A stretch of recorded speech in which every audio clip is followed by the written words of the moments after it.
Anda baru berdoa dengan menyebutkan nama Allah yang paling tinggi. Yang kalau disebutkan nama itu di awal doa, maka semua doa yang disampaikan akan dikabulkan, semua permintaan akan dijawab.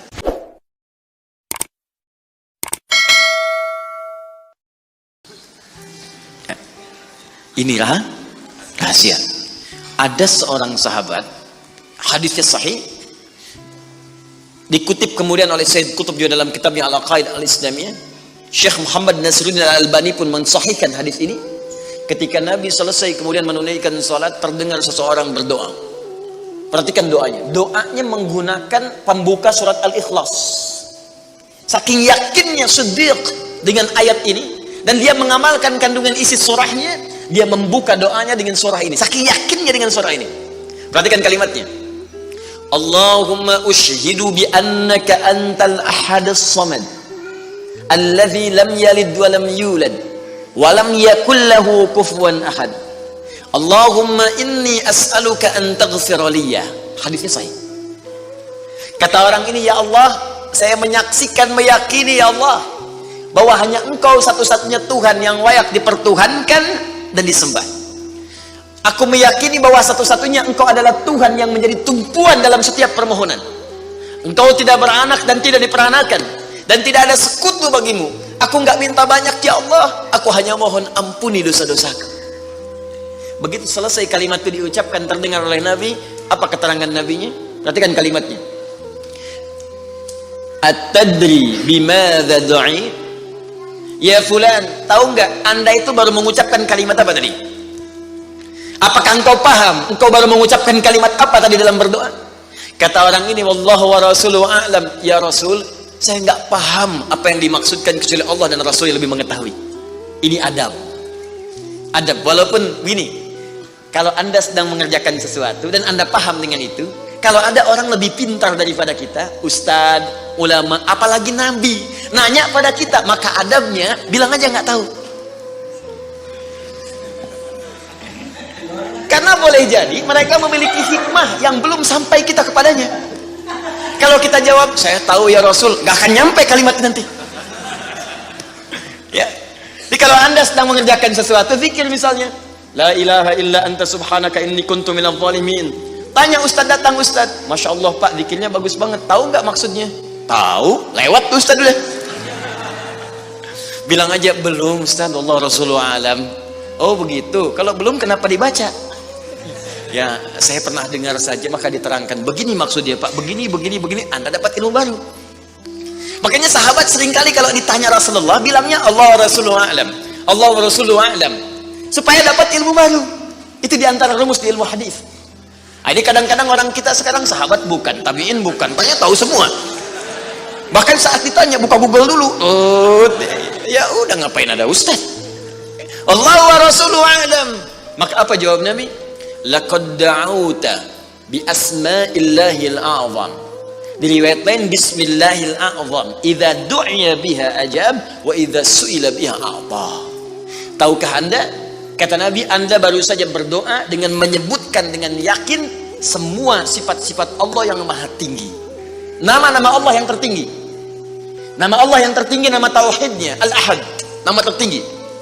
Karena dengan itulah nama ini Allah ditakdiskan, dikuduskan. Dengan nama ini Allah disembah, dan dengan nama ini Allah dipertuhankan. Kata Nabi, Anda baru berdoa dengan menyebutkan nama Allah yang paling tinggi. Yang kalau disebutkan nama itu di awal doa, maka semua doa yang disampaikan akan dikabulkan, semua permintaan akan dijawab. Tapi apakah semua orang yang membaca doa itu diawali dengan surah tadi akan dijawab? Belum tentu. Kalau tidak ada praktek sedikit dalam jiwanya. Orang dulu minta dijawab, orang sekarang sama kalimatnya. Usyhadu bi annaka antallahul ahad as-samad alladzi lam yalid wa lam yulad wa lam yakul lahu kufuwan ahad. Ya Allah, lancarkan rezeki saya. Tetap aja lambat dari atas. Kenapa? Karena inti ayat itu tidak dipraktekkan dulu. Diyakinkan dalam jiwa kita, benarkan ayat itu, amalkan, pakai dalam doa. Jadi, dan itu buktinya. Kemudian apa ciri orang yang akan cepat kemudian dirahmati oleh Allah? Dengan menjadikan 4 contoh yang kemarin sebagai model. Nabi, Siddiqin, Syuhada, satu lagi Salihin, orang yang mengumpulkan amal soleh. Ingat, semua Bapak Ibu sekalian, ingat kalimat ini. Saya perlambat sedikit. bonus yang Allah berikan kepada orang yang menjadikan 4 ini sebagai model dalam kehidupan, bonus cepatnya, maka amalan yang ia kerjakan akan mempermudah doa dia dikabulkan. Tadi saya contohkan Siddiqin kan, syuhada nggak usah ditanya, orang-orang para syuhada itu bahkan sebelum wafatnya diberikan jalan-jalan kemudahan oleh Allah. Bahkan sebelum wafat kalau benar syahidnya, itu banyak doanya yang dikabulkan. Bukankah para ulama bagian dari mujahid fisabilillah? Berapa banyak para ulama yang mengangkat tangannya dikabulkan? Imam Ahmad bin Hanbal pernah lewat, kemudian ada seorang mengatakan, "Syekh, anak saya sakit, tolong doa kepada Allah." Kata Imam Ahmad, "Kamu ini doa-doa sendiri," katanya. Imam Ahmad ingin mengajarkan, kamu kan masih punya lisan, kamu masih punya kemudian kekuatan, minta dulu sama Allah supaya ada ikhtiar. Orang itu tiba-tiba pulang, ya dengan perasaan dia agak kecewa karena Imam Ahmad tidak mendoakannya. Ternyata ketika dia pulang, Imam Ahmad berdoa kepada Allah, "Ya Allah, sembuhkan anak si fulan itu." Pulang, anaknya sembuh. Allahu Akbar. Di doa ulama itu kalau benar kealimannya, kalau benar ilmunya dan khasyahnya kepada Allah, itu hujah di lisannya, bahkan firasatnya nyata. Kadang dikasih dalam mimpi, kadang kemudian bermohon kepada Allah tanpa diketahui. Ada solihin juga demikian. Bahkan turun Quran surah ke-5 ayat 35. Ya. Paling kanan sebelah bawah, "Ya ayyuhalladzina amanu taqullaha wabtaghu ilaihil wasilah." Hai orang-orang beriman, tingkatkan terus takwamu kepada Allah dan jadikan takwa itu sebagai wasilah untuk meminta kepada Allah dari apa yang engkau inginkan. Dan kalau Anda cari takwa di Quran, bentuknya amal soleh.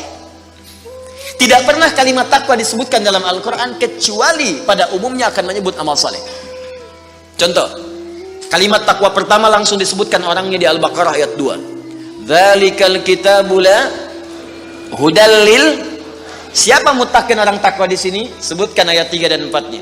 "Alladzina yu'minuna bil ghaib wa yuqimunas." Lihat sini. Iman dulu. Iman, baru kemudian salat. Masih ingat di pertemuan lalu, sebuah amal menjadi soleh kalau didahului oleh apa? Iman. Di iman itu nggak akan dipisahkan dengan amal soleh. Ada iman, maka amal berubah jadi soleh. Dalilnya Quran surah ke-103. "Wal 'ashr innal insana lafi illa alladzina amanu." Iman wa amil soleh, amal soleh. Apa wujudnya amal soleh itu? Jadi rumus cepatnya begini. Iman akan melahirkan sebuah amal yang dengan sifat iman ini menjadi soleh. Kalau iman dipadukan dengan amal soleh, maka akan berubah menjadi takwa namanya.